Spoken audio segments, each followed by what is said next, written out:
तो last class में हमने मोलर कंडक्टेंस देख लिया था, आज देखेंगे equivalent conductance.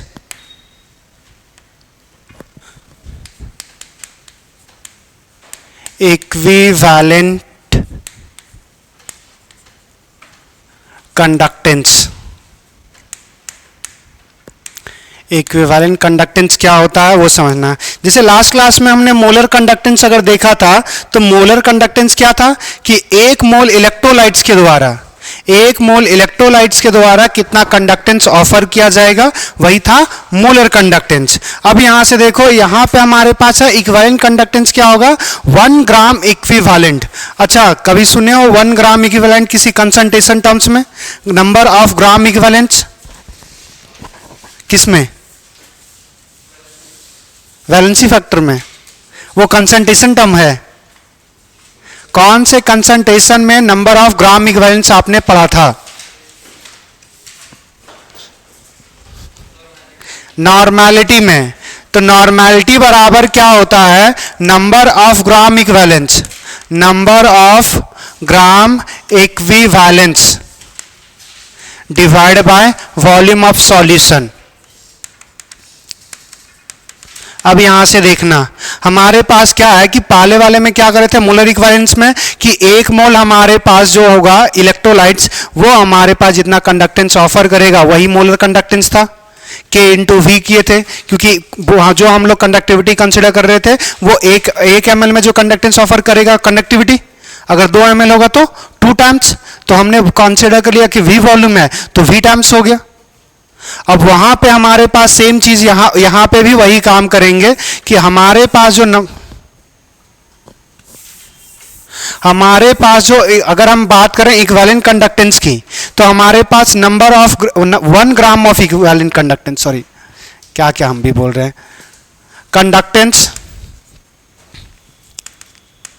Conductance offer by 1 gram equivalent, 1 gram equivalent of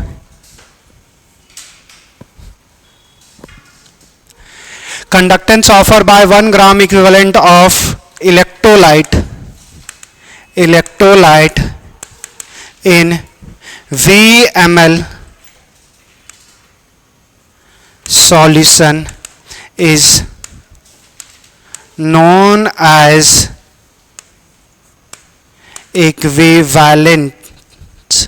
equivalence conductance।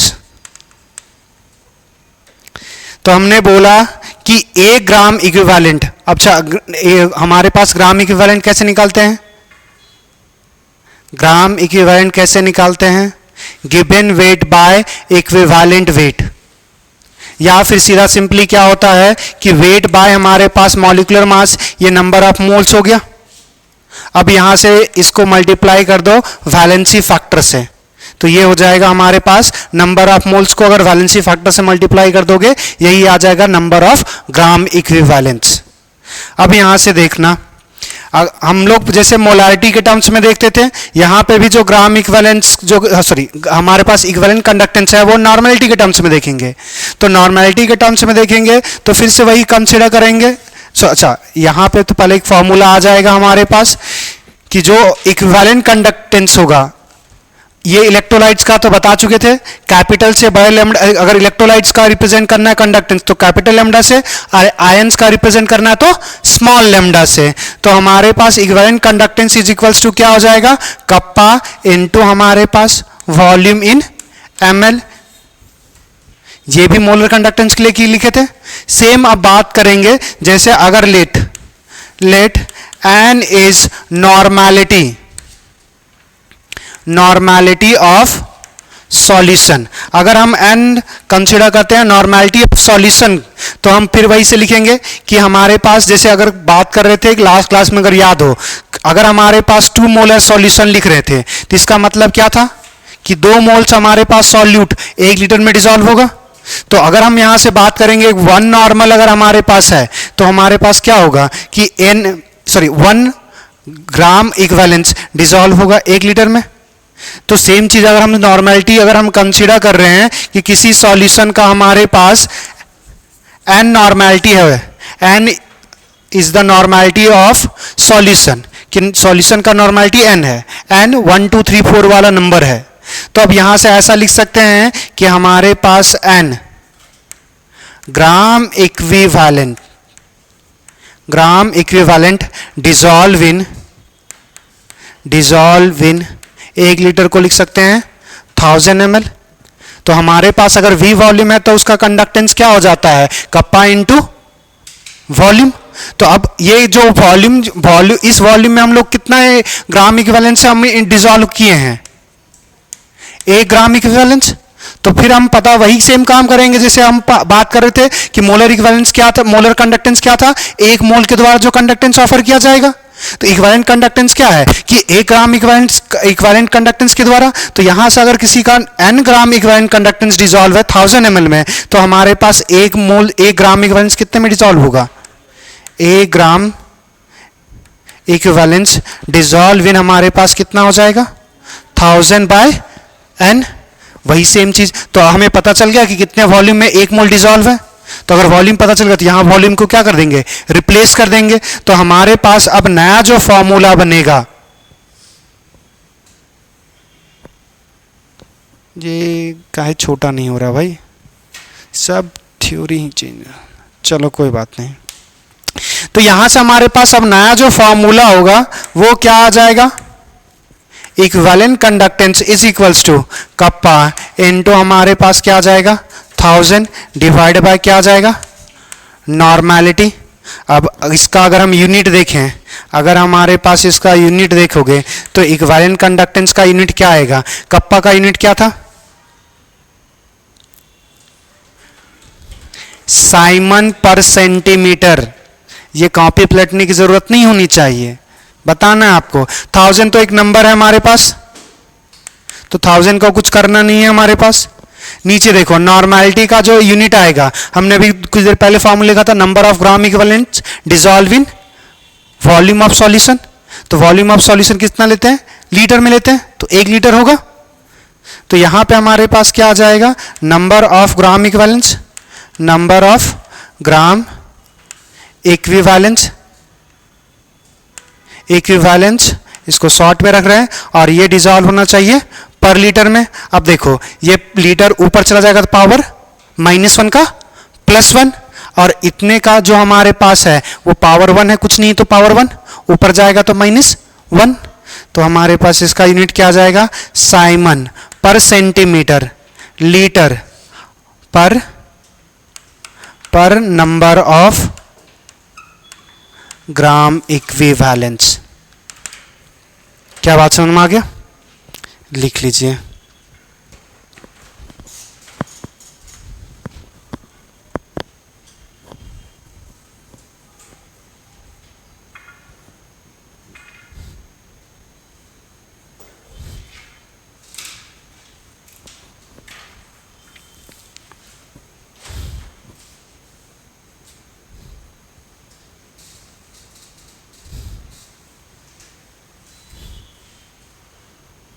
आज 2 बालक कम नजर आ रहा है, इधर बालिकाएं भी कम हो गई हैं।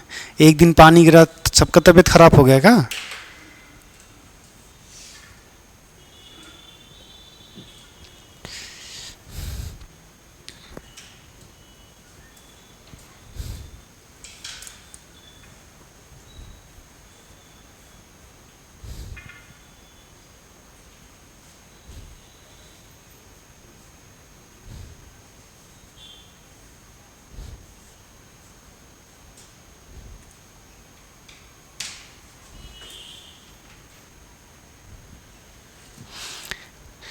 किसी को फिर से रिपीट करवाना है या सबको समझ में आ गया? रिपीट कर दें। कौन सा, ये यहाँ वाला लिखे है या तो ये यहाँ वाला यूनिट वाले में? अरे देखो हमारे पास इक्विवेलेंट कंडक्टेंस क्या होगा कि 1 ग्राम इक्विवेलेंस, 1 ग्राम इक्विवेलेंस के द्वारा जो कंडक्टेंस ऑफर किया जाएगा, अगर 1 ml में कंसीडर करोगे तो कप्पा हो जाएगा, अगर हमारे पास वॉल्यूम कुछ ज़्यादा होगा तो कप्पा इंटू वॉल्यूम हो जाएगा। अब इसमें क्या है कि एक ही ग्राम इक्विवेलेंस है, मगर जब हमारे पास नॉर्मेलिटी देगा तो नॉर्मेलिटी में तो हमारे पास वो एक नॉर्मल, दो नॉर्मल, तीन नॉर्मल, चार नॉर्मल, पांच नॉर्मल, ये तो वैरी करता चला जाएगा। तो जितना नॉर्मल है उतना हमारे पास ग्राम में इक्विवेलेंस होगा। अगर 5 नॉर्मल लिखा हुआ है तो 5 ग्राम ऑफ इक्विवेलेंस 1 लीटर में डिसॉल्व है। तो अगर हमारे पास हमें जो पता करना है वो कितने में पता करना है, 1 ग्राम इक्विवेलेंस में। तो अगर किसी का नॉर्मेलिटी अगर n है तो मतलब क्या हुआ कि उसमें n gram of equivalence dissolve होंगे 1 लीटर में। मगर हमें सिर्फ पता करना क्या है कि अगर हमारे पास n ग्राम इक्विवेलेंस अगर हमारे पास अगर किसी का है तो वो एक हमारे पास 1 मोल में, ये n जब नॉर्मेलिटी हम बोल रहे हैं कि n है तो ये n कितने में डिसॉल्व होगा, 1 लीटर में।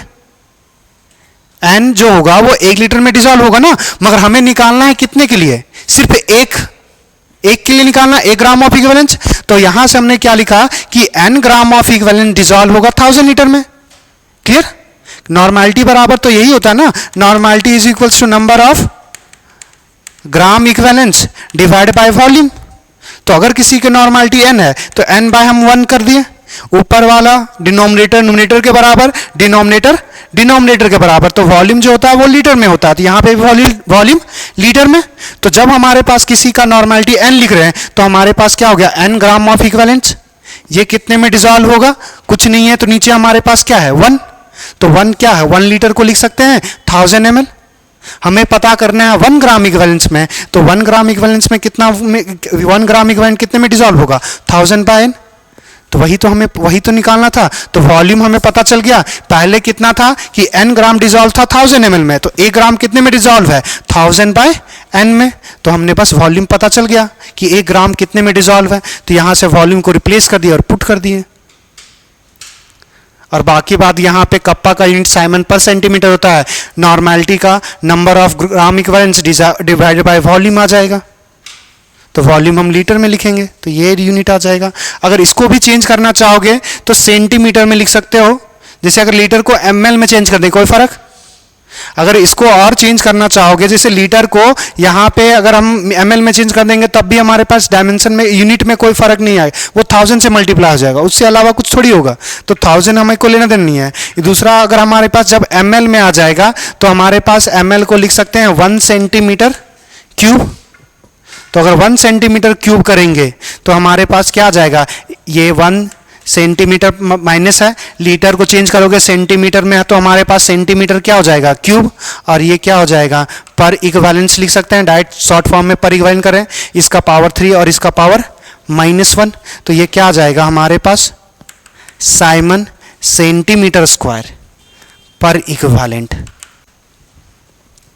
अगर लीटर को सेंटीमीटर में चेंज करोगे तब ये आ जाएगा हमारे पास साइमन सेंटीमीटर स्क्वायर पर इक्विवेलेंट। और अगर लीटर में रखोगे तो लीटर में भी रख सकते हो,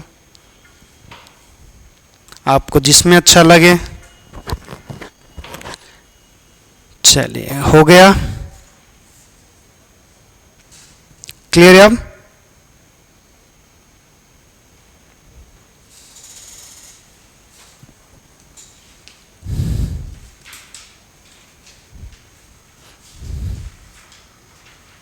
कौन भगवान को पूजते हो, पूरा माला वाला एकदम इतना भक्तिमय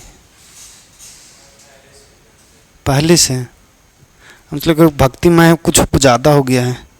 चलिए बढ़े आगे। नेक्स्ट अब हमारे पास देखेंगे कंडक्टेंस को कौन कौन से इसके क्वेश्चंस करेंगे जो हमने पढ़ा, मोलर इक्विवेलेंस और मोलर कंडक्टेंस और इक्विवेलेंट कंडक्टेंस, वो आगे करेंगे। पहले कुछ और फैक्टर्स पढ़ लेंगे कि कंडक्टेंस को कौन कौन से फैक्टर हमारे पास इफेक्ट करेंगे। कोई कुछ बता सकता है कि अगर इलेक्ट्रोलाइटिक अगर हमारे पास कंडक्टर है, इलेक्ट्रोलाइटिक मतलब आयंस हमारे पास इलेक्ट्रिसिटी कंडक्ट करेंगे, तो उसमें हमारे पास कौन कौन से फैक्टर हैं जो इफेक्ट कर सकते हैं कंडक्टेंस को। थोड़ा सा सोचो।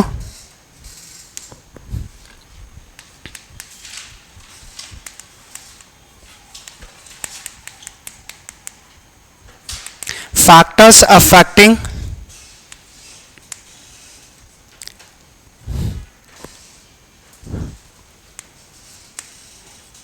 इलेक्ट्रिक इलेक्ट्रोलाइटिक कंडक्टेंस, कौन कौन से फैक्टर हैं जो इलेक्ट्रोलाइटिक कंडक्टेंस को अफेक्ट कर सकते हैं? किसी के दिमाग में कुछ आया?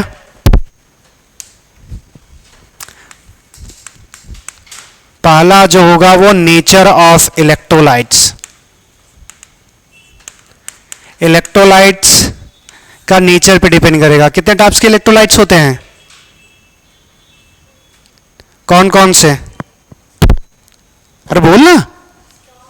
स्ट्रांग और वीक। तो अगर स्ट्रांग होगा तो इसका कहने का मतलब क्या है कि कोई इलेक्ट्रोलाइट स्ट्रांग है, तो इसका मतलब क्या? पूरा टूटेगा, 100% आयोनाइजेशन होगा। अगर हम वीक बोल रहे हैं तो पार्शियली टूटेगा। अगर पार्शियली टूटेगा तो नंबर ऑफ आयंस किस में सबसे ज्यादा होंगे, स्ट्रांग में या वीक में?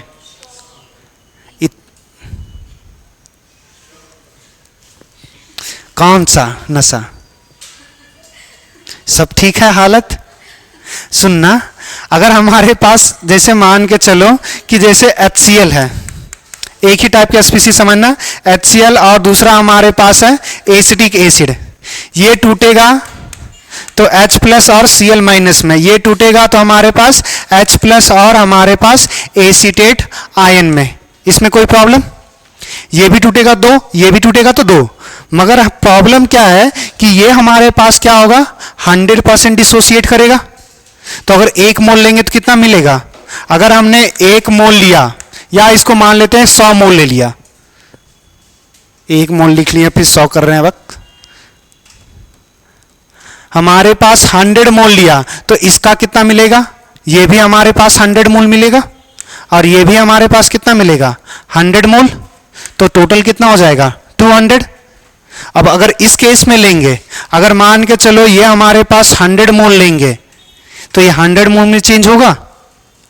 अभी तो बोले हो ये हमारे पास कैसा है, स्ट्रॉन्ग एसिड है, और ये कैसा है, वीक एसिड। स्ट्रॉन्ग एसिड और स्ट्रॉन्ग इलेक्ट्रोलाइट्स, वीक एसिड और वीक इलेक्ट्रोलाइट्स। तो वीक इलेक्ट्रोलाइट्स कभी अभी क्या बोले, जो कंप्लीटली ना टूटे, पार्सली टूटे। अगर पार्सली टूटेगा तो 100 लिए तो 100 में 100 का टूटेगा नहीं। अगर मान के चलो कि ये हमारे पास 50 टूटा, ये भी 50, तो कितना हो गया? 100। और यहां पे कितना है? 200। तो नंबर ऑफ आयंस क्या है? ज्यादा। अगर नंबर ऑफ आयंस ज्यादा तो चार्ज कैरियर ज्यादा। अगर ज्यादा गाड़ी होगा तो ज्यादा ट्रांसपोर्ट होगा। तो चार्ज कैरियर अगर ज्यादा है तो ज्यादा आयंस माइग्रेट करेंगे, तो ज्यादा कंडक्टेंस होगा। क्या बात समझ में आया? इतना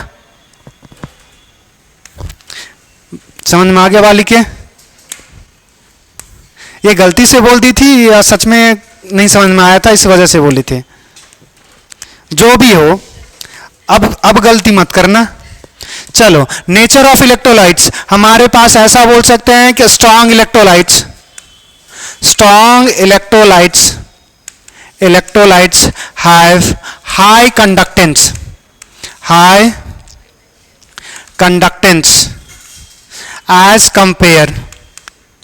as compared to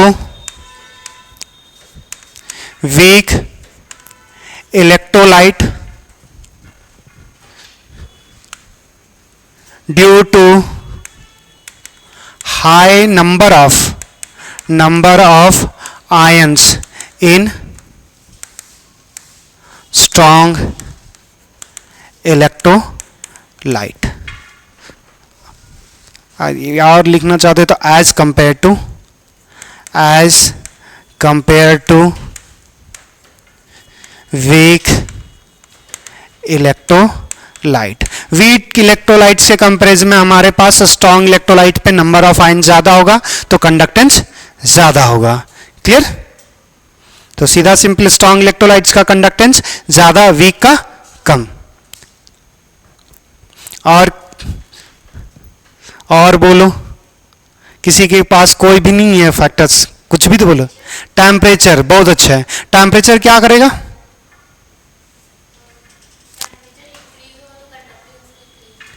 क्यों होगा? आयन का क्या होता है? कुछ तो ऐसे ही होता है। बताए थे लास्ट क्लास में, याद करो, मेटालिक और इलेक्ट्रोलाइटिक कंडक्टेंस में। याद करो मेटालिक कंडक्टेंस में बताए थे कि अगर टेम्परेचर बढ़ाएंगे तो एनर्जी बढ़ेगा, तो वाइब्रेशन भी एटम्स का बढ़ेगा। मगर जब हमारे पास इलेक्ट्रोलाइटिक में होगा तो इलेक्ट्रोलाइटिक इक्वस में है पानी में, और पानी में वाइब्रेशन ट्रांसलेशनल मोशन होगा, और ट्रांसलेशनल होगा तो कैटायन कैथोड पे जाएगा, एनायन एनोड पे जाएगा। तो अगर माइग्रेशन अगर ज्यादा होगा तो कंडक्टेंस ज्यादा होगा। बात समझ में आया? चलो अब दूसरा तुम ही ने बोला तो तुम्हारे बेसिस पे ही लिख देते हैं टेम्परेचर। और दिमाग लगाओ ताकि कुछ और लिख सके। High temperature, higher temperature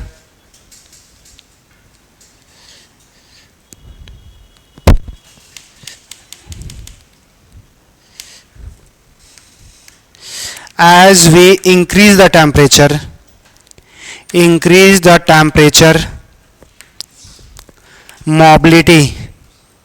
mobility समझते हो, movement, mobility of ions will increase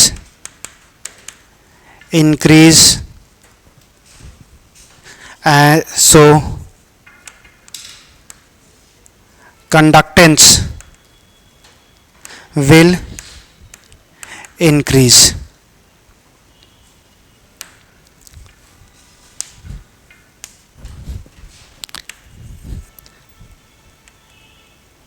तीसरा हमारे पास एक और बात बताए थे कि गाड़ी जब ट्रांसपोर्ट कर रहे हैं, अगर ड्राइवर एक दूसरे से बहुत ज़्यादा बात करेगा, एक दूसरे से बहुत लेना देना रहेगा, तो मोबिलिटी क्या होगी?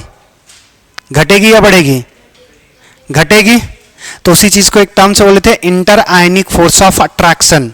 याद है कि आयन क्या करेगा? एक दूसरे को अट्रैक्ट करेगा, पॉजिटिव नेगेटिव, नेगेटिव पॉजिटिव को। तो अगर हमारे पास कैटायन कैथोड पे नहीं जाएगा, एनायन एनोड पे नहीं जाएगा, कैटायन एनायन को अट्रैक्ट करेगा, तो अगर अट्रैक्ट करेगा तो मोबिलिटी क्या हो जाएगी? घट जाएगी। तो inter ionic force of attraction, ion के बीच जो अट्रैक्शन होना चाहिए हमारे पास ज्यादा होना चाहिए या कम होना चाहिए? हाई कंडक्टेंस के लिए कम। बात समझ में आ गया? तो तीसरा फैक्टर है inter ionic force of attraction. इसी चीज को शॉर्ट फॉर्म में लिख रहे हैं IIFA।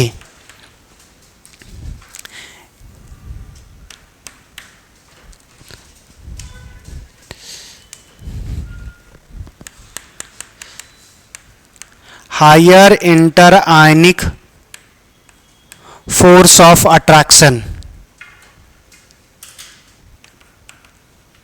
tends lower mobility of ion, which cause low conductance।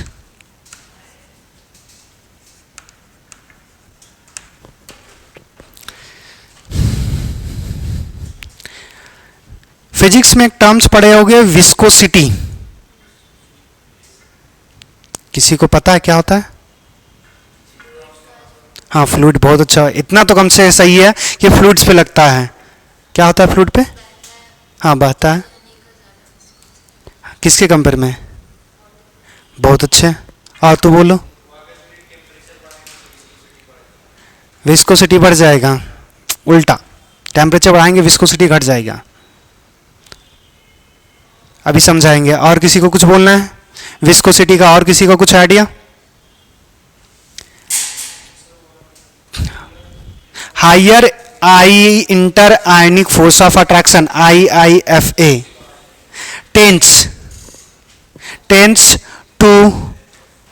Tense to lower होना चाहिए, टेंस टू लोअर। ये एक ही साथ हो गया, टेंस टू लोअर मोबिलिटी। ये एरो ना और डिस्टर्ब कर रहा है। Lower mobility of ions which low conductance,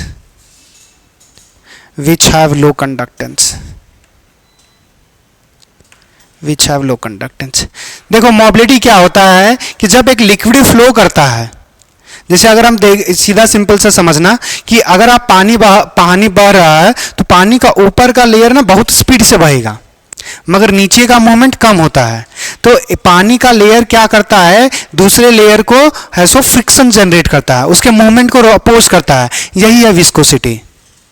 सीधा सिंपल से भाषा में करें, पानी लेयर वाइज बहता है, हर लेयर का स्पीड अलग अलग होता है, और अपर वाला लेयर नीचे वाले लेयर को क्या करेगा, रोकेगा, मूवमेंट को रोकता है। इसलिए नीचे जो मूवमेंट होगा वो बहुत कम होगा एज कंपेयर टू ऊपर का फ्लो।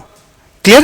तो लिक्विड है, एक लेयर अगर हम लेयर वाइज डिवाइड करें तो ऊपर का ज्यादा होगा, नीचे का कम होगा स्पीड। अब ये सिंपली क्या होता है कि एक लेयर दूसरे लेयर को अपोज करेगा, जितना ज्यादा अपोज करेगा उतना ज्यादा उसका क्या होगा, विस्कोसिटी। अगर विस्कोसिटी किसी का भी ज्यादा हो तो उसमें किसी थर्ड पार्टी का जो मूवमेंट होगा वो बड़ा कम होगा। जैसे इस चीज को थोड़ा सा समझना कि अब एक तुम्हारे पास है इंजन ऑयल, एक साइड है इंजन ऑयल और एक साइड है रिफाइन ऑयल।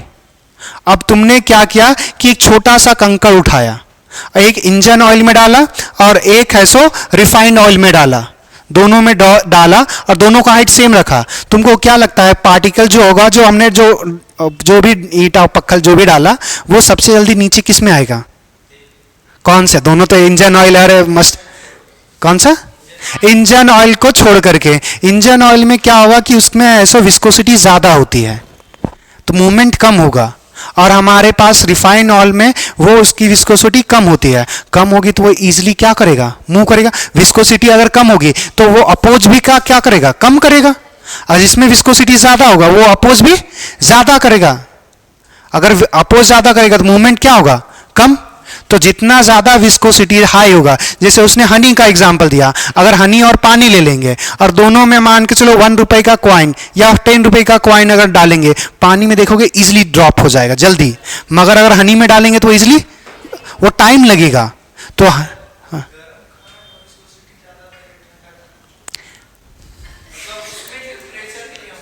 खाने का लिक्विड का प्रॉपर्टी है विस्कोसिटी, खाने का नहीं होता है। वो एक चीज होता है कि गर्म खाने का स्मेल बहुत दूर तक जाता है, ठंडे खाने का स्मेल बहुत दूर तक नहीं जाता। तो वो तो वेपर का है ना, कि वेपर जहां तक जाएगा, खाना का जो भी कुक करे उसका वेपर जहां तक जाए, तो गर्म खाना रहेगा तो उसमें एनर्जी ज्यादा होगा। हाँ, ये चीज कर सकते हो। जैसे तो कोई भी एक जो पानी में नहीं है, एक मस्टर्ड ऑयल लेना, मस्टर्ड ऑयल को एक तो नॉर्मल ठंडा रखना रूम टेम्परेचर पे, और इसको एक हीट करना। अब उसमें दोनों कॉइन डालना, तो उसमें जब गर्म करोगे तो उसकी विस्कोसिटी घट जाएगी, और घट जाएगी तो मूवमेंट फास्ट होगा। अब क्लियर? तो अगर हमारे पास विस्कोसिटी ज्यादा होगा तो मोबिलिटी क्या होगा, कम। अगर मोबिलिटी कम होगा तो कंडक्टेंस, मूवमेंट कम हुआ तो फिर मोबिलिटी कंडक्टेंस भी तो कम होगा। चलो नेक्स्ट फोर्थ फैक्टर है हमारे पास विस्कोसिटी।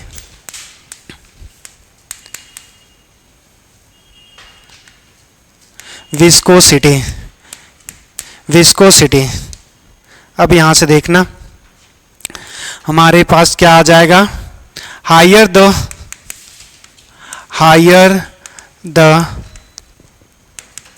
viscosity, lower its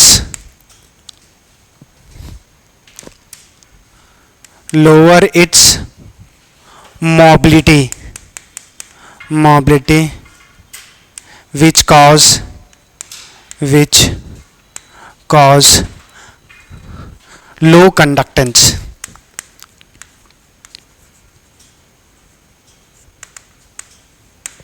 इसमें साइड में अगर इतना छोटा अगर लिखना चाहोगे तो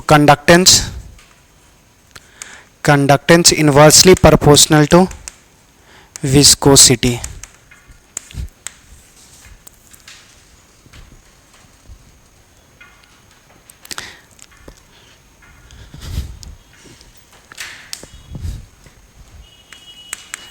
केमिस्ट्री में दो जगह पे आपने एक तो पढ़ा होगा केमिकल बॉन्डिंग और एक पढ़ा है थर्मोकेमिस्ट्री, और वहां पे आपने एक टर्म्स पढ़ा होगा हाइड्रेशन स्फीयर या हाइड्रेशन एनर्जी, सॉल्वेशन एनर्जी पढ़ा है। हाइड्रेशन एनर्जी, सॉल्वेशन एनर्जी याद है? पढ़ा नहीं, अब याद बोलना पड़ेगा। याद है? चलो अब यहां से समझना, जब हम नमक को डालेंगे पानी में तो नमक क्या किस में टूट जाएगा? Na+ और इतना तो आता है, कॉन्ग्रेचुलेशन, मुबारकबाद। ये प्लस है तो इसको कौन अट्रैक्ट, ये पॉजिटिव चार्ज है तो इस पे कौन अट्रैक्ट करेगा? Negative charge. तो नेगेटिव चार्ज हम अगर इसको पानी में डाल रहे हैं तो नेगेटिव किस पे पास होता है? ऑक्सीजन के पास, और हाइड्रोजन के पास डेल्टा पॉजिटिव, डेल्टा पॉजिटिव। ये क्या करेगा? अट्रैक्ट करेगा। इसी तरह हमारे पास दूसरे भी मॉलिक्यूल्स क्या होंगे? अट्रैक्ट होंगे। इस क्लोरीन में भी वही सेम होगा, इसमें मगर नेगेटिव है तो इसमें पॉजिटिव इंड आ जाएगा। पॉजिटिव इंड कौन सा? हाइड्रोजन। अब देखो, आपने पढ़ा है कि अट्रैक्शन से एनर्जी घटती है या बढ़ती है? अट्रैक्शन से एनर्जी बढ़ती है या घटती है? घटता है। अगर घटेगा तो एनर्जी घटेगा तो एनर्जी लॉस करना पड़ेगा, और लॉस करना मतलब एनर्जी रिलीज करना पड़ेगा। तो यहां पे क्या होता है कि जब हम पानी में डालते हैं, पानी में डालेंगे तो जितना ज्यादा हाइड्रेशन एनर्जी होगा उतने ज्यादा वाटर मॉलिक्यूल्स को अट्रैक्ट करेगा। ये बात समझ में आ रहा है? अगर किसी की एनर्जी, हाइड्रेशन एनर्जी मतलब पानी में डाल रहे हैं, अगर सॉल्वेशन एनर्जी बोल रहे हैं तो पानी के अलावा कोई दूसरा सॉल्वेंट यूज कर रहे हैं तो उस केस में सॉल्वेशन एनर्जी आएगा। हाइड्रेशन एनर्जी की बात कर रहे हैं तो हम पानी में डाल रहे हैं। क्लियर? तो पानी में डालेंगे तो क्या होगा कि जितना, अगर किसी का जो भी हम मेटल्स डाले, अगर बहुत ज्यादा एनर्जी है तो मतलब बहुत ज्यादा वाटर को क्या कर रहा होगा? अब्सॉर्ब कर रहा होगा। अगर बहुत ज्यादा अब्सॉर्ब करेगा तो ये जो हमारे पास साइज होगा, ये जो साइज होगा हमारे पास वाटर को अब्सॉर्ब करने के बाद, पहले ये छोटा सा था, जितना ज्यादा वाटर मॉलिक्यूल अब्सॉर्ब करेगा उतना बड़ा होता चला जाएगा। एक किशमिश पानी में डालेंगे फूलेगा, वो क्या कर रहा है? पानी ही अब्सॉर्ब कर रहा है। तो अब यहां से समझना कि जैसे अगर हम हैं, अगर हम पानी को अब्सॉर्ब कर रहे हैं, मेरा साइज क्या होगा? फूलेगा। तो फूल के मान के चलो मैंने अच्छी सुमो हो गए, जापानी सुमो देखो, तो वो अगर हो गया तो मेरा एक जगह से दूसरे जगह जाने का टेंडेंसी कम होगा। तो हाइड्रेशन एनर्जी ज्यादा होने के कारण ये क्या हो रहा है? इसका जो साइज है वो बड़ा हो गया। अगर साइज बड़ा हो गया तो मोबिलिटी, क्या बात समझ में आया? तो हम यहां पे सॉल्वेशन एनर्जी की बात नहीं करेंगे, डायरेक्ट हाइड्रेशन एनर्जी की बात करेंगे। इसका रीजन ये है कि हमारे पास इलेक्ट्रोलाइट्स होगा, और इलेक्ट्रोलाइट्स को हम जो लेंगे वो पानी में लेंगे।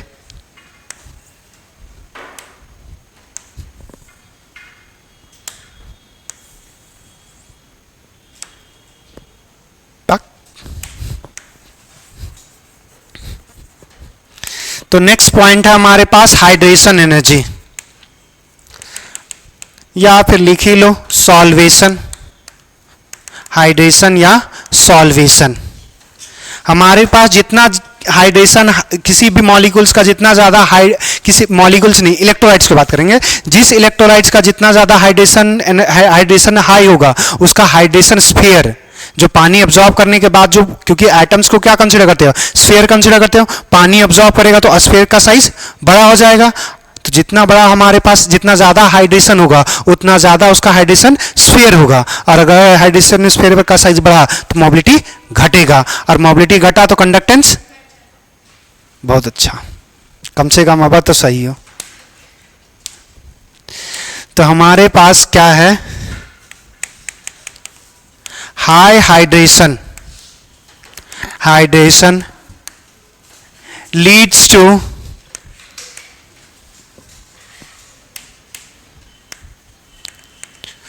High hydration sphere which decrease the mobility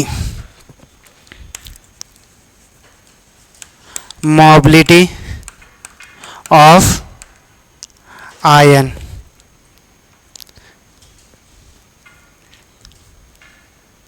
Mobility of ion and hence conductance will decrease.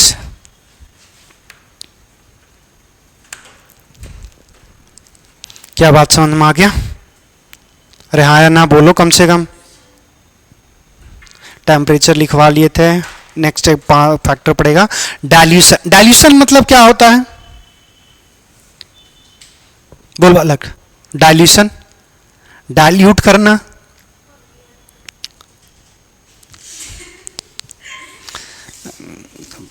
सही से सोचा, बस तुम्हारा दिमाग बस एक ही चीज पे चला जाता है कि पानी डालना उसमें. अरे खाने में नमक ज्यादा हो जाएगा तो उसमें भी तो पानी डाल सकते हैं. तो फिर काहे हंसी? अपने ही डबल माइंडेड चलते रहते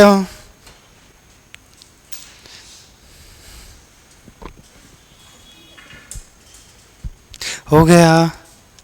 तो डाइल्यूशन का मतलब होता है कि सॉल्वेंट मॉलिक्यूल्स को और ऐड करना, सॉल्वेंट का अमाउंट बढ़ा देना. तो जो हमारे पास यहाँ पे सॉल्वेंट कौन है? पानी.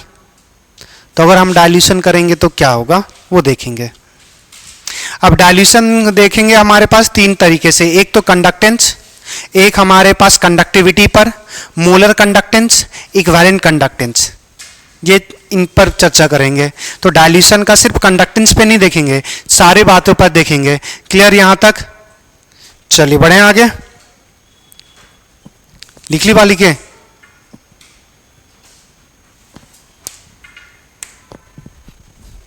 कितना नंबर है रे? 6. डाइल्यूशन. डाइल्यूशन से करने का मतलब क्या आता है? सॉल्वेंट मॉलिक्यूल्स को हमारे पास ऐड करना. अब सॉल्वेंट मॉलिक्यूल्स को ऐड करेंगे तो कंसंट्रेशन बढ़ेगा या कंसंट्रेशन घटेगा?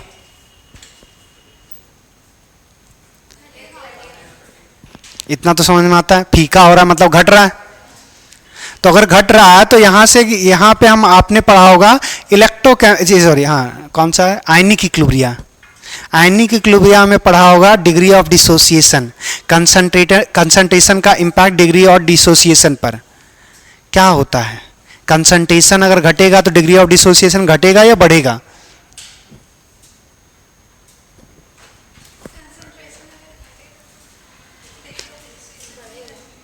बढ़ेगा. घटेगा. एक चुल्लू भर पानी लें, फ्रेश होए, उसके बाद पढ़िए थोड़ा सा और अपने ऊपर कॉन्फिडेंस रखिए. डिग्री ऑफ डिसोसिएशन बढ़ता है डाइल्यूशन के बाद. देखना जैसे इस चीज को समझना कि अगर हमारे पास एक इलेक्ट्रोलाइट्स कंसीडर करते हैं, इलेक्ट्रोलाइट्स कंसीडर कर रहे हैं HA, ये डिसोसिएट करके H+ और हमारे पास क्या देगा? A-. क्लियर? अगर ये वीक इलेक्ट्रोलाइट है तो डिसोसिएशन कांस्टेंट होगा. तो अगर इसका डिसोसिएशन कांस्टेंट के कंसीडर कर रहे हैं तो अगर अच्छा इसमें भी लुक जाओ, हमारे पास क्या हो गया भाई? हमारे पास T = 0 पे इसका कंसंट्रेशन C ले लिए तो इसका तो कुछ होगा नहीं. T = हमारे पास T इक्विलिब्रियम. पूछना मत, ये इक्विलिब्रियम है कि इक्विलिब्रियम जब एस्टैब्लिश होगा मतलब जितना डिसोसिएशन हो गया और एसोसिएशन के बीच, फॉरवर्ड और बैकवर्ड के बीच हमारे पास इक्विलिब्रियम. तो इसमें हमारे पास C - C अल्फा होगा.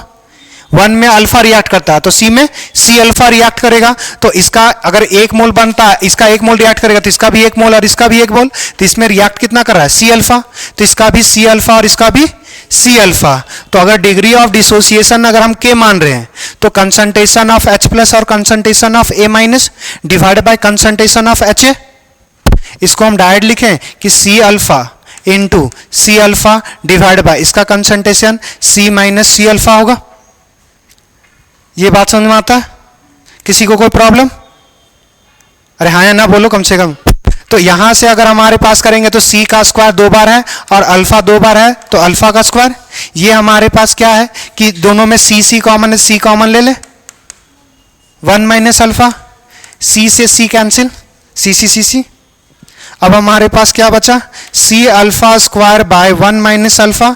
ये हम कंसिडर क्या कर रहे हैं? वीक इलेक्ट्रोलाइट, अगर वीक इलेक्ट्रोलाइट कर रहे हैं तो हमने पढ़ा है कि वीक इलेक्ट्रोलाइट कम टूटेगा, तो वीक इलेक्ट्रोलाइट्स के लिए हमारे पास जो होता है 1 माइनस अल्फा अप्रॉक्स 1 के बराबर, मतलब कुछ नहीं रिएक्ट हुआ, कुछ नहीं टूटा, तो हमारे पास क्या आ गया, के बराबर सी अल्फा स्क्वायर आ जाएगा। अब यहां से देखो अल्फा क्या है, डिग्री ऑफ डिसोसिएशन या डिग्री ऑफ आयनाइजेशन, तो अगर हम अल्फा बराबर लिखेंगे तो ये क्या आ जाएगा, के बाई सी आ जाएगा। अब देखो अल्फा पे स्क्वायर था, उधर जाएगा तो रूट, तू किससे रूट गया रे, मुंह ऐसी घुमा लिया है। अब देखो यहां से ये जो अल्फा है, अच्छा अल्फा और हमारे पास डिग्री ऑफ डिसोसिएशन प्रोपोर्शनल का साइन लगभग एक ही जैसा, ये अल्फा बोल सकते हैं डायरेक्टली इनवर्सली प्रोपोर्शनल होगा 1 बाय अंडर रूट सी के, अगर सी घटा तो ये बढ़ेगा। सी क्या था, कंसंट्रेशन, पानी डालोगे कंसंट्रेशन क्या होगा, अभी बोले हो तो थोड़ा सा कॉन्फिडेंस के साथ बोलो, पानी डालोगे कंसंट्रेशन क्या होगा, घटेगा, तो डाइल्यूशन के बाद कंसंट्रेशन घटता है, अगर घटेगा तो ये अल्फा का वैल्यू क्या होगा, बढ़ेगा। क्या बात समझ में आया अब, क्लियर। ये आपने पढ़ा था आयनिक इक्विलिब्रियम में, तो इतना हमको डेरिवेशन करवा के दिखाना नहीं था, तो इसलिए बोल रहा हूं थोड़ा पानी का यूज करें। अब चुल्लू भर में होता है या चुल्लू भर से ज्यादा में होता है वो आप डिसाइड कर लें, मगर जरूर करें इस बात को। कहा हुआ बालक कूदने जा रहा है, मैदान में थोड़ा सा दौड़ो, भर्ती उर्ती किसी का निकलेगा तो काम आएगा।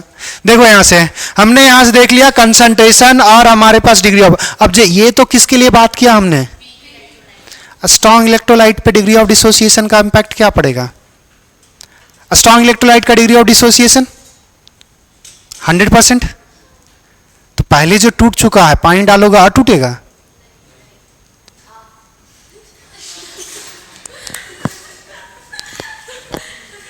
अब चुल्लू भर पानी ले, फ्रेश ना हो, थोड़ा दूसरा एक्टिविटी करें।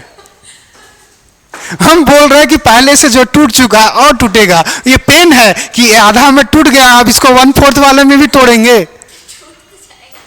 अरे जो अगर HCl 1 मोल लिए, HCl सभी टूट गया, तो फिर से कौन सा टूटेगा। जैसे अगर हमने लिया कि HCl लिया, HCl का अगर हमने इसका 1 मोल कंसीडर किया तो ये H प्लस और Cl माइनस, ये अभी अगर ये 1 मोल टूटेगा तो 1 मोल बनेगा, तो अगर ये 1 मोल बन गया, 1 मोल बन गया, तो अब क्या टूटेगा फिर, तुम्हारे पास मान के चल कि 100 रुपया है, 100 रुपया खर्च हो गया,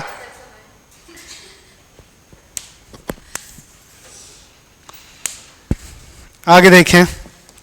स्ट्रॉन्ग इलेक्ट्रोलाइट पे पानी डालने का डिग्री ऑफ डिसोसिएशन से कोई रोल नहीं है, क्योंकि पानी डालोगे हमारे पास क्या होगा, सीधा सिंपल कि जितना आयंस था पहले उतना ही तो बाद में रहेगा, बस वहां पे क्या होता है। अब समझना इस चीज को, अगर हमारे पास गाड़ी जिस रोड में जा रही है, अगर गाड़ी नहीं रोड को अगर हम वाइडर कर दें, मतलब पहले अगर 2 लाइन में जा रहा था तो उसको 6 लाइनर बना दें, तो गाड़ी का स्पीड बढ़ेगा या घटेगा। तो अब यहां से इस चीज को समझना कि जब हम डाइल्यूट करेंगे तो सॉल्वेंट क्या दे रहा है, आयंस को पाथ ही तो दे रहा है।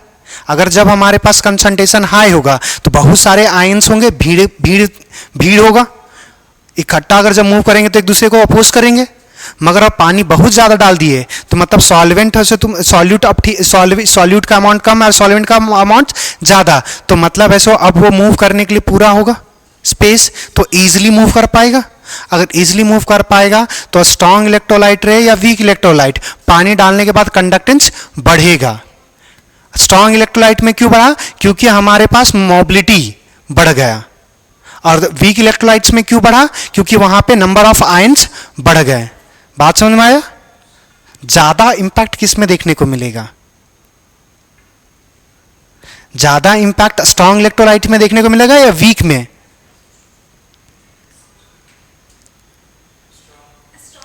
स्ट्रॉन्ग में पहला तो अच्छा, ज्यादा कंडक्टेंस किसका होगा, स्ट्रॉन्ग या वीक का, वो तो बात की बात कर रहे हैं। स्ट्रॉन्ग या वीक का ज्यादा कंडक्टेंस किस में होगा, स्ट्रॉन्ग, क्लियर। अब चेंजेस किस में ज़्यादा देखने को मिलेगा? वीक में। क्लियर? अब क्यों देखना समझना, पहले वीक का बहुत कम था, वीक का सडनली बढ़ जाएगा, मगर स्ट्रांग का पहले भी ज़्यादा था और अब भी बहुत ज़्यादा। तो चेंज कहाँ आया? वीक में आया। और अगर चेंज हमारे पास बोलेंगे तो स्ट्रांग में भी आएगा, मगर वो बहुत कम आएगा। मैं जैसे मान के चलो कि पहले कंडक्टेंस अगर 100 था तो अभी हो सकता है 101, 102, 3, 4 ऐसा हो जाए, क्योंकि गाड़ी तो वही रहा ना।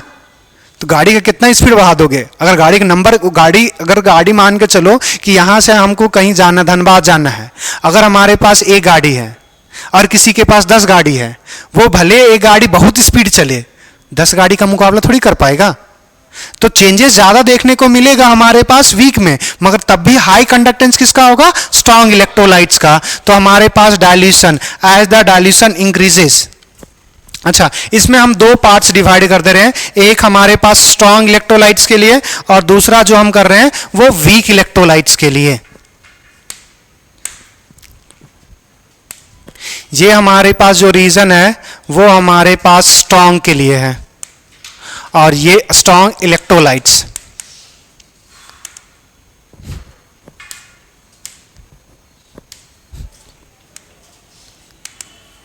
स्ट्रॉन्ग इलेक्ट्रोलाइट, और ये हमारे पास जो है वो वीक इलेक्ट्रोलाइट्स के लिए है।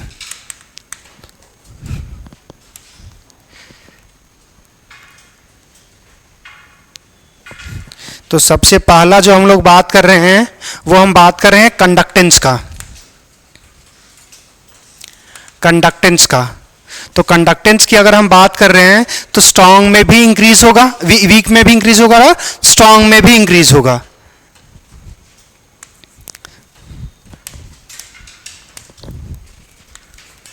As the dilution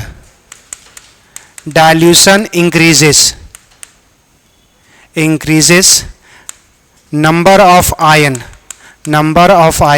will increase number of ion will increase. So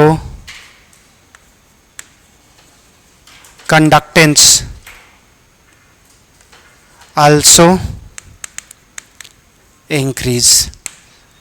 और इस केस में हमारे पास क्या होगा? as dilution increases, interionic force of attraction decreases and mobility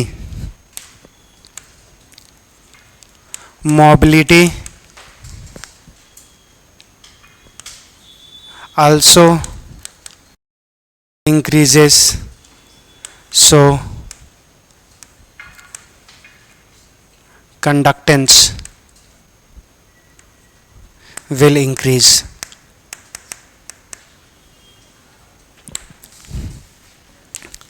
अब जो दूसरा बात करने वाले हैं वो हम बात करने वाले हैं कंडक्टिविटी के लिए, कि कंडक्टिविटी के लिए इम्पैक्ट क्या पड़ेगा। तो कितने लोगों को याद है कंडक्टिविटी था क्या?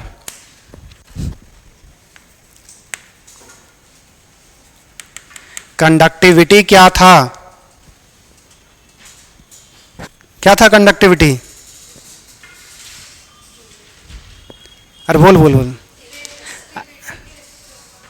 रेजिस्टिविटी के रिसिप्रोकल, और कुछ लिखवाए थे, एक स्टेटमेंट लिखवाए थे। 1 ml इलेक्ट्रोलाइट सॉल्यूशन के द्वारा जो कंडक्टेंस ऑफर किया जाएगा वही क्या होगा?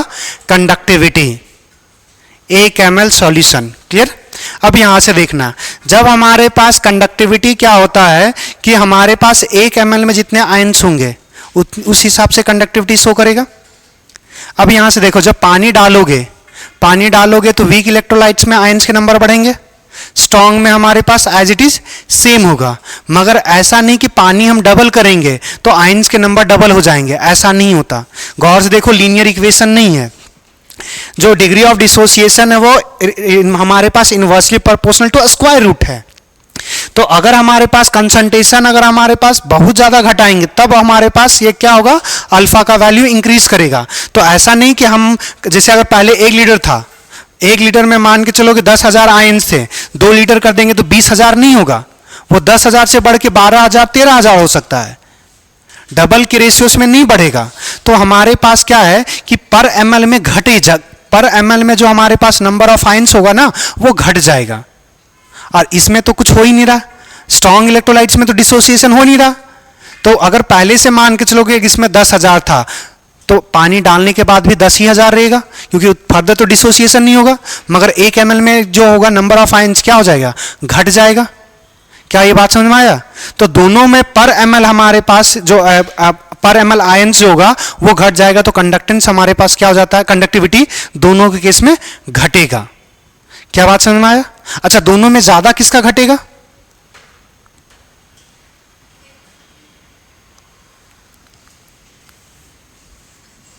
दोनों में से जो ज्यादा घटता है वो हमारे पास हाँ वी का घट जाएगा। चलो यहां से देखिए, कंपैरिजन जनरली नहीं करने बोलेगा, मगर अगर बोलेगा तो समझ। देखो यहां से हमारे पास conductivity as dilution increases number of ion per ml will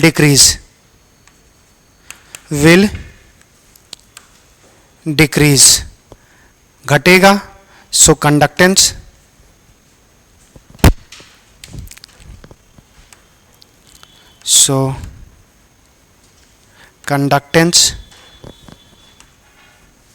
will also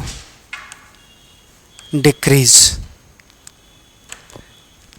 अब यहां से देखना, अगर ये हमारे पास घटेगा तो छोटा सा एक एग्जांपल समझ लेना कि जैसे मान के चलो कि पहले 1 लीटर में या हमारे पास 1000 ml में, अगर हमारे पास एक नंबर बोलना, कोई भी एक नंबर बोलो न रे, इतना नंबर बोलते हो, 5000 50,000 ले लिए। 1000 ml में हमारे पास 50,000 था। जब हमारे पास 2000 करेंगे, 2000 हमारे पास 2000 ml मतलब 2 लीटर बढ़ा रहे हैं, तो इसमें जो आयंस का जो चेंजेस आएगा वो लगभग हमारे पास मान के चलो कि 55,000 हो जाएगा। अब देखो, पहले 1 ml में हमारे पास 5 आयन निकलेगा, 1 ml में निकालोगे तो ये 30 कैंसिल, नहीं 50 आएगा ना, सॉरी 50 आएगा, और यहाँ पे निकालोगे तो हमारे पास, अरे 2 ml में 55 होगा, 1 ml में जो होगा वो हमारे पास कितना आ जाएगा, 25, कितना हो जाएगा, 20 कर ही लेते ना। 1 ml में अब हमारे पास कितना हो जाएगा, ये 55 डिवाइडेड बाई 2, ये हमारे पास 27.5। पहले 1 ml में हमारे पास 1 ml था तो उसमें हमारे पास 50 आयंस थे, और अब कितने हो गए, जब डाइल्यूट कर रहे हैं तो 27.5। आयंस के नंबर जरूर बढ़ेंगे, मगर जितना वॉल्यूम बढ़ रहा है उस हिसाब से आयंस के नंबर नहीं बढ़ेंगे। तो पर ml जो आयंस का नंबर होगा वो घटेगा, और घटेगा तो हमारे पास कंडक्टेंस भी क्या होगा, घटेगा। और इसमें भी हमारे पास सेम, इसमें भी यही लाइन चिपकाना, सेम करना, सेम, बस यहाँ पे एग्जाम्पल बस अलग रहेगा कि जैसे अगर हमारे पास यहाँ पे जो 1000 ml में 50,000 कंसिडर किए हो तो 50,000 से हो सकता है 50 लाख हो जाए, क्योंकि स्ट्रॉन्ग इलेक्ट्रोलाइट्स में और नंबर ऑफ आयंस तो ज्यादा होंगे ना। तो यहाँ पे भी हमारे पास, अगर हमारे पास 1000 ml अगर ले रहे हैं, 1000 ml में हमारे पास कितना हो गया, एक आधाएं, सैकड़ा, हजार, 10,000, लाख, 50 लाख है।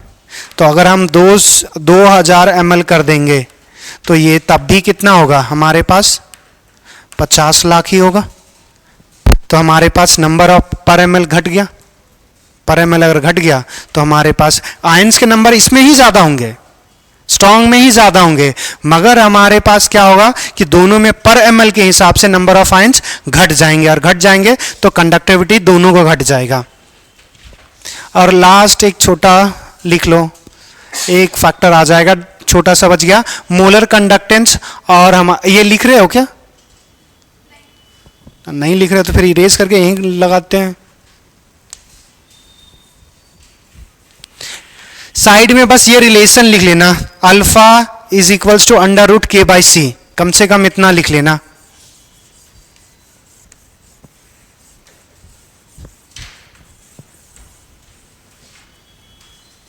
चलो लास्ट जो हमारे पास है वो मोलर कंडक्टेंस, मोलर और हमारे पास equivalent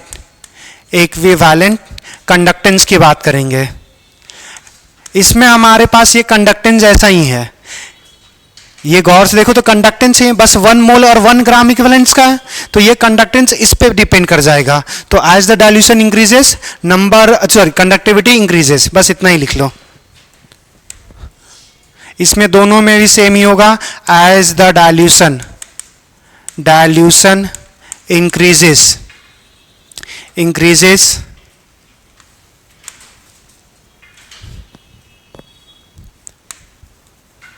molar and equivalent conductance increases।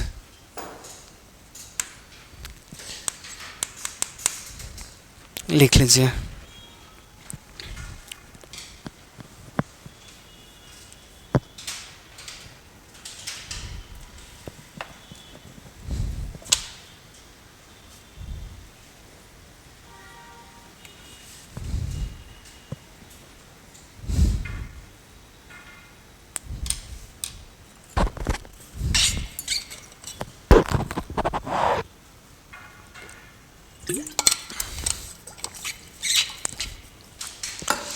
अगर इसमें थोड़ा सा समझना चाहोगे तो बस ये फॉर्मूला मोलर इक्विवेलेंस या इक्विवेलेंट कंडक्टेंस कोई भी था, एम या ई क्यू कुछ भी था, कप्पा इंटू वॉल्यूम था। जब हमारे पास डाइल्यूशन करोगे तो वॉल्यूम क्या होगा, इंक्रीज होगा, मगर यहां से कंडक्टिविटी क्या होगा, तो कंडक्टिविटी और वॉल्यूम है। अब अभी हम बात कर चुके हमारे पास कंडक्टिविटी घटेगा और वॉल्यूम बहुत ज़्यादा बढ़ जाता है डाइल्यूशन के केस में, तो ये घटा रहा है और ये बढ़ा रहा है, तो जो ज़्यादा बढ़ाएगा उसका इम्पैक्ट ज़्यादा रहेगा। तो हमारे पास इसके बेसिस पे आ जाता है कि वॉल्यूम बहुत ज़्यादा हाई हो गया, कंडक्टेंस बहुत थोड़ा सा चेंजेस आता है। तो ये अगर ज़्यादा बढ़ गया तो वॉल्यूम के हिसाब से वॉल्यूम अगर इंक्रीज कर रहा है तो हमारे पास मोलर हो या इक्विवेलेंट हो दोनों राइज करेगा। हाँ, स्ट्रांग हो या वीक हो उससे कोई फर्क नहीं, क्योंकि स्ट्रांग और वीक ऐसा तो नहीं बोले कि मोलर या इक्विवेलेंट कंडक्टेंस है तो स्ट्रांग के लिए अलग फार्मूला होगा और हमारे पास वीक के लिए अलग, दोनों के लिए एक ही फार्मूला बताएं और एक ही फार्मूला बताएं तो वॉल्यूम इंक्रीज करेगा, कंडक्टिविटी डिक्रीज करेगा, मगर वॉल्यूम बहुत ज़्यादा इंक्रीज करेगा। क्लियर?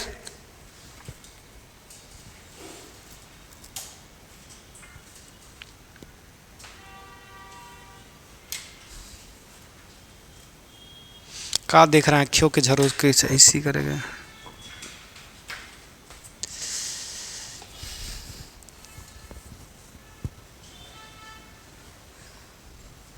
तब अमन बाबू क्वेश्चंस लगा रहे हो कि बस छुट्टी है तो हम भेज देते हैं, 2-4 को सर को लगेगा कि बना रहे हैं, और तीसरा जो क्वेश्चन भेजे उसमें क्या पूछ रहे हो कुछ बताओगे तब ना क्वेश्चन नंबर, बस फोटो खींच के भेज देते हो। पहला 2 का रिस्पॉन्स की है, तीसरा कुछ पता ही नहीं चल रहा कौन सा पूछ रहे हो।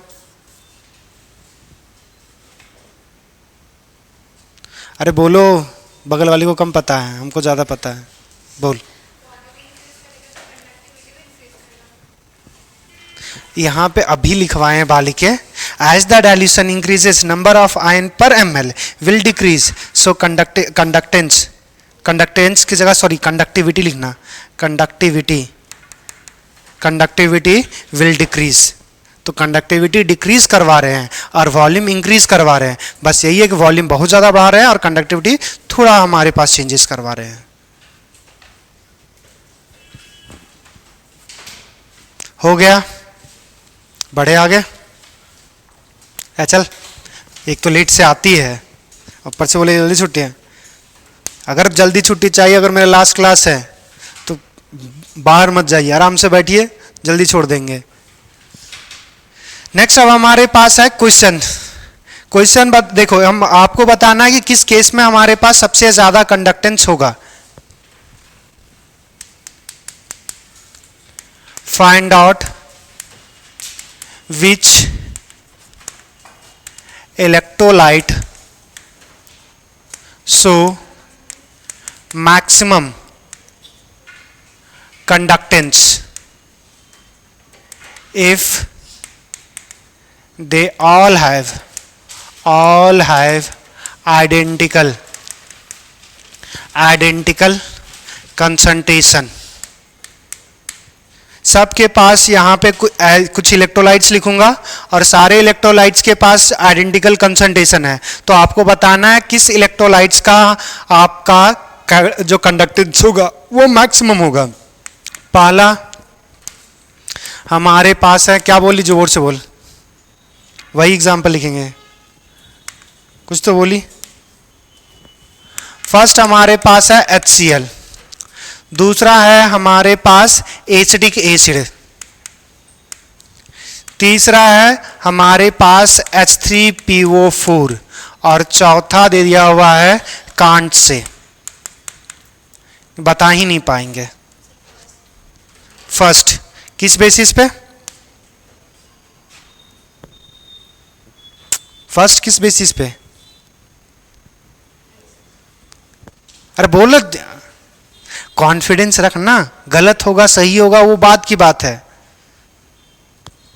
ये HCl बोली क्यों, स्ट्रॉन्ग इलेक्ट्रोलाइट है. ये जब हमारे पास टूटेगा ये 3H प्लस PO4 3 माइनस में टूटेगा. ये क्यों नहीं, ये फास्फोरिक एसिड है, ये क्यों नहीं. और ये भी बता दे, ये आंसर सही है, ये क्यों नहीं होगा. थोड़ा सा दिमाग लगाओ. ये कैसा एसिड, HCl कैसा, फास्फोरिक एसिड सबसे वीकेस्ट एसिड होता है फास्फोरस का. एसिडिक एसिड कैसा, वीक एसिड. वीक एसिड मतलब वीक इलेक्ट्रोलाइट्स. ये फास्फोरिक एसिड जो होता है वो भी वीक इलेक्ट्रोलाइट्स. चौथा तो कांच से है, तो ऐसा तो है नहीं कि स्ट्रॉन्ग और वीक में डिफरेंस ना कर पाए. अगर नहीं कर पाएंगे तब हमारे पास होगा कांट से, तो हमारे पास HCl आएगा. HCl आएगा तो हमारे पास ये सबसे, ये कैसा है, हमारे पास स्ट्रॉन्ग इलेक्ट्रोलाइट. अगर स्ट्रॉन्ग इलेक्ट्रोलाइट है तब ये हमारे पास हाई कंडक्टेंस हो करेगा. क्या बात समझ में आया, क्योंकि नंबर ऑफ आयन सबसे ज्यादा इसमें होगा और उनमें वीक इलेक्ट्रोलाइट्स है, तो वीक इलेक्ट्रोलाइट कंप्लीटली टूटेगा नहीं.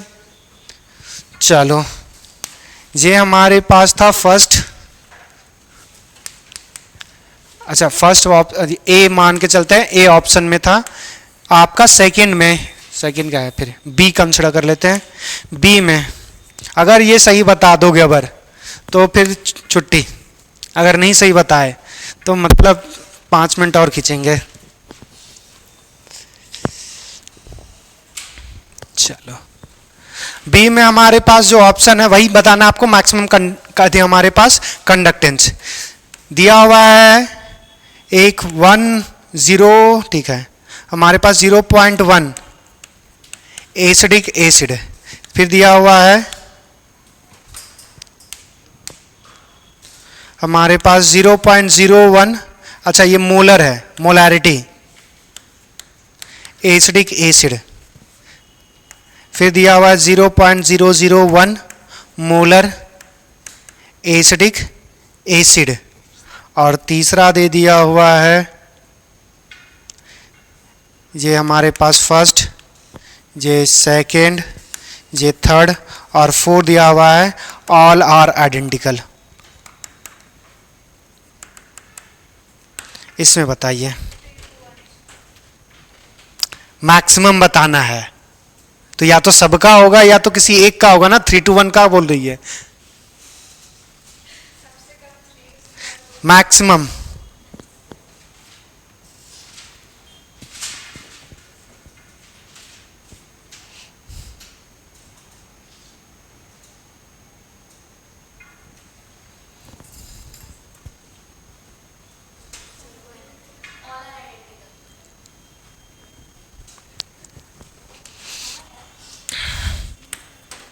Alpha is inversely proportional to concentration.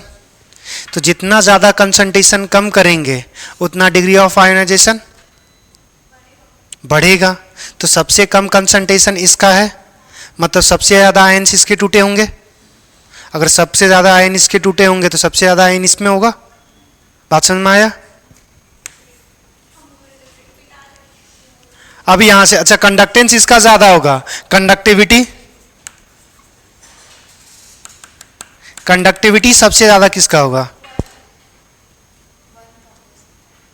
Conductivity के लिए हमारे पास नंबर ऑफ पर ml में हमारे पास आयन ज़्यादा होना चाहिए, तो ये हमारे पास सबसे, तो इसका कंडक्टिविटी फर्स्ट आ जाएगा और कंडक्टेंस की बात करेंगे तो फोर्थ, तो थर्ड। मिलते हैं नेक्स्ट क्लास में।